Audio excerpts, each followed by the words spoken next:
Apple മരത്തിൻ്റെ തണലിൽ എല്ലാവരും ഇരിക്കുന്നു. അതിൻ്റെ വണ്ണമുള്ള തടിയിൽ ചാരി മേരി ഇരിക്കുന്നു.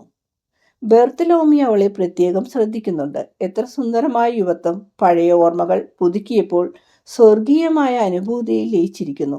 മകൻ ആശീർവദിച്ച് പകുത്തുകൊടുത്ത ഭക്ഷണം സ്വീകരിച്ചുകൊണ്ട് സ്നേഹം തുളുമ്പുന്ന കണ്ണുകളോടെ അവൾ പുഞ്ചിരി തൂകുന്നു. അപ്പോൾ താണസ്വരത്തിൽ ഈശോ പറയുന്നു, അവൻ്റെ തണലിൽ ഞാൻ വസിക്കുന്നു. അവൻ്റെ ഭക്ഷണം എൻ്റെ നാവിന് മാധുര്യമുള്ളതാണ്. യൂദാ തദേവുസ് അതിന് മറുപടി പറയുന്നു, അത് ശരിയാണ്, സ്നേഹം അവളെ രോഗിണിയാക്കിയിരിക്കുന്നു. എന്നാൽ ആപ്പിൾ മരത്തിൻ്റെ ചുവട്ടിൽ വെച്ചാണ് അവളെ ഉണർത്തിയതെന്ന് നമുക്ക് പറയാൻ പറ്റില്ല. എന്തുകൊണ്ട്? സഹോദര, രാജാവിൻ്റെ രഹസ്യങ്ങളെക്കുറിച്ച് നമുക്ക് എന്തറിയാം? അൽഫീസിൻ്റെ മകൻ ജെയിംസ് പറയുന്നു. ഈശോ പുഞ്ചിരി തൂക്കിക്കൊണ്ട് പറയുന്നു, പറുദീസായിലെ ആപ്പിൾ മരത്തിൻ്റെ ചുവട്ടിൽ വെച്ചാണ് പുതിയ ഹവ്വായുടെ ഉത്ഭവത്തെക്കുറിച്ച് ചിന്തിക്കാനിടയായത്. സർപ്പത്തെ പറപ്പിച്ചോടിക്കാനും അവൻ വിഷം കലർത്തിയ പഴത്തെ അവളുടെ പുഞ്ചിരിയും കണ്ണീരും കൊണ്ട് ശുദ്ധമാക്കാനും വേണ്ടിയായിരുന്നു അത്. രക്ഷയുളവാക്കുന്ന പഴം നൽകുന്ന വൃക്ഷമായി തീർന്ന അവൾ, വരൂ സ്നേഹിതരെ, അത് ഭക്ഷിക്കൂ, അതിൻ്റെ മാധുര്യത്താൽ പരിപോഷിക്കപ്പെടുക എന്നത് ദൈവത്തിൻ്റെ മധുകൊണ്ട് പോഷിപ്പിക്കുക തന്നെയാണ്.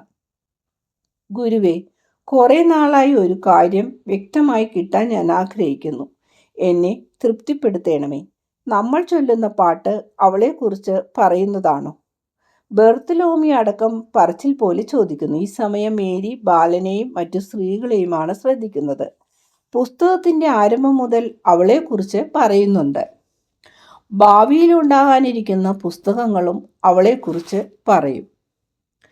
ഇത് മനുഷ്യൻ്റെ വാക്ക് നിത്യമായ ഓശാനയായി മാറുന്നതുവരെ, അത് ദൈവത്തിൻ്റെ നിത്യ നഗരത്തിലെത്തുന്നത് വരെ ഉണ്ടായിരിക്കും. ഇത്രയും പറഞ്ഞ ശേഷം ഈശോ സ്ത്രീകളുടെ അടുത്തേക്ക് പോകുന്നു. ദാവീദിൽ നിന്നാണ് അവൻ്റെ ജന്മമെന്ന് നമ്മൾ കേൾക്കുന്നു.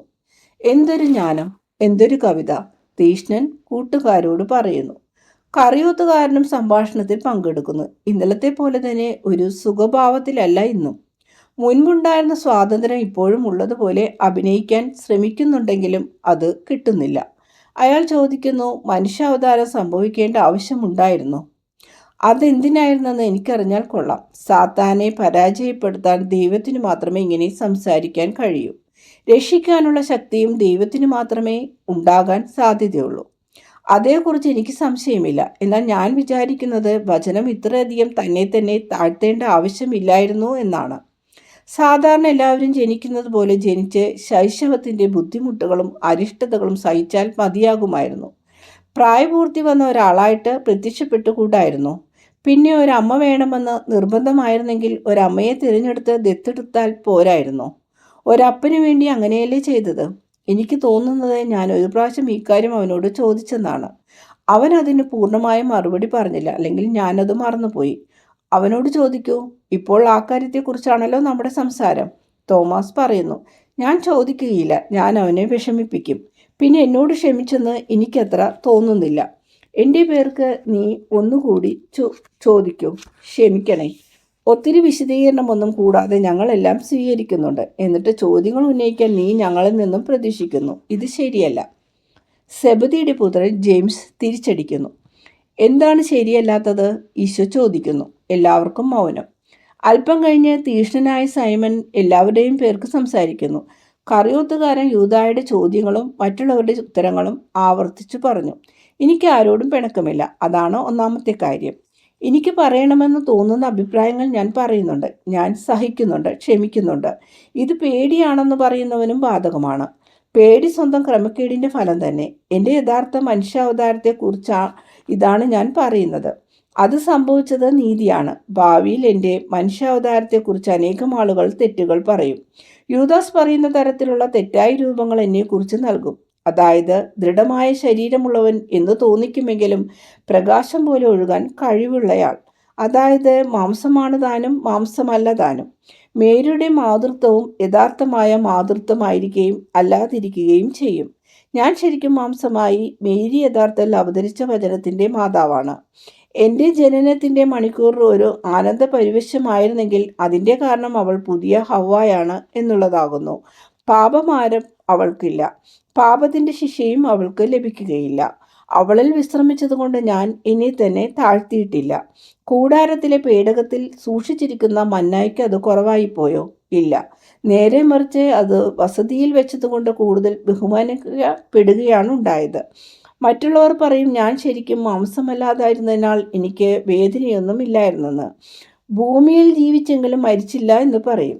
ഞാൻ ഇവിടെ ഉണ്ടായിരുന്നു എന്ന കാര്യം നിഷേധിക്കാൻ കഴിയാത്തതിനാൽ എൻ്റെ സത്യമായിട്ടുള്ള മനുഷ്യാവതാരത്തെയും എൻ്റെ യഥാർത്ഥമായ ദൈവത്വത്തെയും നിരാകരിക്കും. ഇല്ല, ഞാൻ യഥാർത്ഥത്തിൽ പിതാവിനോടൊന്നാണ്, എന്നേക്കുമായി ഒന്നാണ്. മാംസമായിരിക്കുമ്പോഴും ഞാൻ ദൈവത്തോടൊന്നായിട്ടാണ് ഇരിക്കുന്നത്. കാരണം ഉള്ളത് പറഞ്ഞാൽ തൻ്റെ പൂർണ്ണത നിമിത്തം എത്താൻ പാടില്ലാത്തിടത്ത് സ്നേഹമെത്തി. മാംസത്തെ രക്ഷിക്കാൻ മാംസമായി. ഈ തെറ്റുകൾക്കെല്ലാം മറുപടി എൻ്റെ ജീവിതം മുഴുവൻ നൽകുന്നുണ്ട്. ജനനം മുതൽ മരണം വരെ ചിന്തിയ രക്തവും എല്ലാ കാര്യങ്ങളിലെല്ലാം ഞാൻ വിധേയത്വം പാലിച്ചു. അതെ, ഞാൻ അവളിൽ നിന്നാണ് ജനിച്ചത്. നിങ്ങളുടെ ക്ഷേമത്തിനു വേണ്ടി സ്ത്രീ സഹകരിച്ചതുകൊണ്ട് എന്തുമാത്രം നീതി ശാന്തമാക്കപ്പെട്ടു എന്ന് നിങ്ങൾക്ക് അറിഞ്ഞുകൂടാ. ഞാൻ നിന്നെ തൃപ്തനാക്കിയോ യൂദാസേ? ഉവ്വ് ഗുരുവേ, അങ്ങനെ തന്നെ എന്നോടും വർത്തിക്കുക. കറിയോത്തുകാരൻ തല താഴ്ത്തുന്നു, ലജ്ജിതനാകുന്നു. ഒരുപക്ഷെ ഇനി ധാരാളമായ കാരുണ്യം അയാളെ സ്പർശിച്ചിട്ടുണ്ടാവും. ആപ്പിൾ മരത്തിൻ്റെ കുളിർമയുള്ള തണലിലെ വിശ്രമം അല്പം നീണ്ടുപോയി. ചിലര് ഉറക്കം പിടിച്ചു, ചിലര് മയങ്ങുന്നു. എന്നാൽ മേരി എഴുന്നേറ്റ് ഗുഹയിലേക്ക് പോകുകയാണ്. ഈശോ അനുഗമിക്കുന്നു.